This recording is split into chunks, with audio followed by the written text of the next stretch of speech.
Odell Beckham Jr., rumors of his retirement, he called BS. He's not done yet. Whether he thinks he's done or whether he is done, I think he's completed one of the biggest underachievement careers in the National Football League. Odell Beckham Jr. And he might fall into this same category of a Devondre Campbell, a Deontay Johnson, a guy who maybe just wants out and a chance to finish the season somewhere else. He potentially would have been the Super Bowl MVP. It's personal to you. You could be a linebacker. If somebody's talking about a linebacker that's better than you and you believe you're great, you're extra incentivized to go out there and perform. You can be a center. Absolutely. If they're talking about another center for another team that he does this job. Picture this.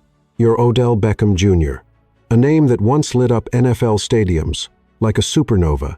It's the 12th of August, 2025. And your phone is a war zone. Texts, calls, DMs flooding in, congratulating you on your retirement. The problem, you never retired. A fake tweet, dressed up as ESPN's Adam Schefter, exploded across X, claiming OBJ had hung up his cleats after 10 seasons. It racked up 8 million views, 81,000 likes, and a storm of confusion that swept through fans, media, even teammates. OBJ fired back on X. LOL. Wall. One. When was that announced? And by who? That's funny. Appreciate the concerns, but this shit ain't over yet. His words dripped with defiance, a warrior refusing to be buried alive. But here's the soul-crushing truth. While OBJ screams he's not done, all 32 NFL teams seem to have written his obituary. How does the man who authored the greatest catch in NFL history become a free agent ghost at 32? This isn't just a prank gone viral. It's a saga of glory, betrayal, and a fall that'll rip your heart out. Buckle up, because this story is about to get insane. This viral lie didn't just fool the internet, it exposed the cracks in OBJ's fading star. Let's rewind to the moment that made him untouchable. The 23rd of November, 2014, Sunday Night Football. Giants versus Cowboys. The second quarter hums with tension, and Eli Manning lofts a 43-yard rainbow downfield. Dallas's Brandon Carr is draped over OBJ. Let's call it what it is. Blatant pass interference, but no flag flies. What happens next isn't just a play. It's a moment that redefined football. Falling backward, OBJ extends his right hand, snagging the ball with 3 fingers for a touchdown that still gives fans goosebumps. LeBron James tweeted within minutes, "Man, I just witnessed the greatest catch ever." Possibly by Odell Beckham Jr. Wow. Google's second hottest trend that night wasn't a global crisis, it was this catch. By the 8th of December, the Pro Football Hall of Fame demanded his jersey. A rookie who missed the first 4 games had become the NFL's brightest star. The numbers, unreal. In 12 games, OBJ racked up 91 receptions, 1,305 yards, and 12 touchdowns. The fastest ever to hit 1,000 yards. From 2014 to 2016, he was a force of nature. 96 catches, 1,450 yards, 13 touchdowns in 2015, 101 catches, 1,367 yards in 2016, 3 straight Pro Bowls, a Nike deal worth up to $48 million over 8 years. OBJ wasn't just a player, he was a cultural tsunami, inspiring kids worldwide to practice one-handed catches. But with that fame came a shadow, and drama was about to cast a long one. OBJ's star burned brighter than anyone's. But fame like that invites chaos. Let's dive into the controversies that began to fracture his legacy. Odell Beckham Jr. He didn't just play football, he lived it with a swagger that captivated millions and enraged purists. That swagger came at a cost. Take the 20th of December, 2015, against the Panthers. Josh Norman and OBJ turned the field into a battlefield. Reports claimed Panthers players brandished baseball bats in warm-ups, taunting OBJ with threats. He snapped, launching helmet first at Norman's head, earning a 1-game suspension. Norman scoffed post-game, "Play football, don't do that extra stuff." Then came the kicking net saga. On the 25th of September, 2016, a frustrated OBJ punched a kicking net, which scratched his face back. 2 weeks later, he hugged it after a touchdown, joking, "We hugged it out. Last time I hit him, he hit me back." By October, After a 222-yard game, he proposed to the net, saying, "From now on, we're friends." Fans laughed. Critics called it a circus. But the real catastrophe was the boat trip on the 2nd of January, 2017. 6 days before a playoff clash with Green Bay, OBJ, Victor Cruz, and others partied in Miami with Justin Bieber until 6 a.m. A shirtless boat photo went viral, fueling outrage. In the 38-13 playoff loss, OBJ had his worst game. 4 catches, 28 yards, multiple drops. He reportedly punched a hole in Lambeau Field's wall. That photo became the Giants' albatross, branding OBJ as the poster child for distraction. Was he a generational talent or a reckless showman? The debate tore fans apart, and his career was about to take a darker turn. The boat trip wasn't just a scandal. It was a career-shattering moment. Let's see how it sent OBJ to a place where stars fade. The 13th of March, 2019, Giants GM Dave Gettleman swore, "We didn't sign OBJ to trade him." 13 days later, they did, shipping him to the Cleveland Browns for Jabril Peppers, Kevin Zeitler, and 2 draft picks. It was a death sentence.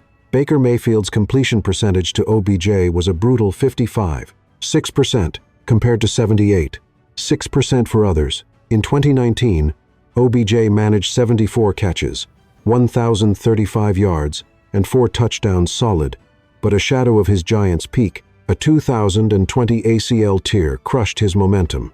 By 2021, he had 17 catches for 232 yards in 6 games. Then, his dad dropped an 11-minute Instagram video exposing Mayfield's misses, with LeBron James tweeting "Free OBJ." Within 72 hours, OBJ was cut, but redemption beckoned. The 11th of November, 2021, OBJ signed with the Rams for $1.25 million, partly in Bitcoin. Because, well, it's OBJ. Sean McVay unleashed vintage OBJ, 27 catches, 305 yards, 5 touchdowns in 8 games. In the playoffs, he had 288 yards and 2 touchdowns. In Super Bowl LVI, he scored the opening touchdown, on pace for MVP before a second ACL tear on the same knee ended his night. The Rams won, and OBJ got his ring, but his body was betraying him. Was this the last spark of a fading star? The Rams gave OBJ a fleeting taste of glory, but injuries and doubt loomed large. Let's face the brutal reality of his post-Super Bowl collapse. After missing 2022 recovering, OBJ flirted with the Cowboys. Jerry Jones craved headlines. OBJ needed rehab. No deal. In April 2023, the Ravens signed him for $15 million, hyping a reset season. It was a mirage. 35 catches, 565 yards, 3 touchdowns in 14 games. Rookie Zay Flowers' 44 catches and Mark Andrews' 32 outshone him. Lamar Jackson praised OBJ's speed, saying, "He's faster than people think," but the chemistry never ignited. Playoffs. Dirt catches, 34 yards. Baltimore let him walk. In May 2024, the Dolphins signed him for $3 million to be WR3 behind Tyreek Hill and Jalen Waddle. It was a nightmare.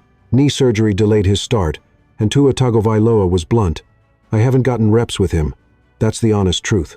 Mike McDaniel added, "We're not throwing him out there without practice." In 9 games, OBJ had 9 catches for 55 yards, a career low that screams washed. Miami waived him in December. Since his 2020 ACL tear, his yards per game plummeted 46%, catch rate from 62 to 54%, compared to Julio Jones' 771-yard season at 30-32, or DeAndre Hopkins' 675 yards. OBJ's 310 yards is a stark warning. At 32, with 2 ACL tears, he's a free agent with no takers. Has the NFL turned its back on a legend? OBJ's numbers scream decline, but his heart screams fight. How does he compare to others battling the same cruel fate? OBJ isn't alone in this purgatory. Devondre Campbell, a 2021 All-Pro linebacker, crumbled after injuries, posting a career-worst 59.8 PFF grade in 2024 before the 49ers waived him. Deontay Johnson, a 1,000-yard receiver in 2021, managed just 357 yards in 2024, bouncing between teams. Like OBJ, both are 30-something talents fighting injuries and perception. Campbell's drawn Falcons' interest. Johnson's linked to the Ravens. OBJ. Tom Pelissero reports several teams are curious, but no contracts. Why? His 575 receptions, 7,987 yards, and 59 touchdowns scream Hall of Fame, but 2 ACL tears and a 55-yard Dolphins season scream risk. His 2014-2016 peak, 288 catches, 4,122 yards, 35 touchdowns was historic, but the NFL doesn't pay for memories. Is OBJ an underachiever like Campbell and Johnson, or a victim of bad luck? Critics call him a diva. Fans see a warrior betrayed by his body. Comment below.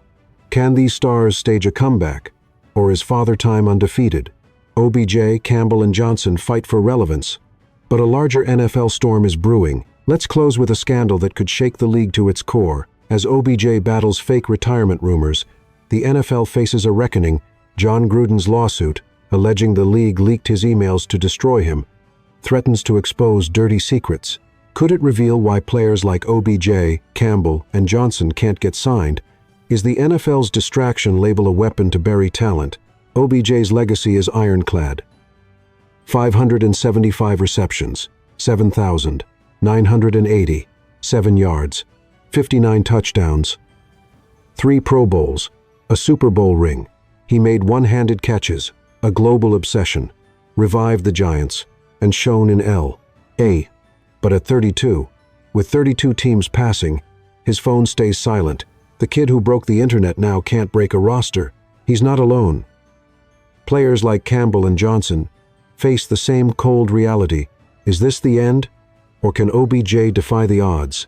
Hit that notification bell and subscribe. Tell us in the comments, is OBJ's story a cautionary tale, or can he rise again?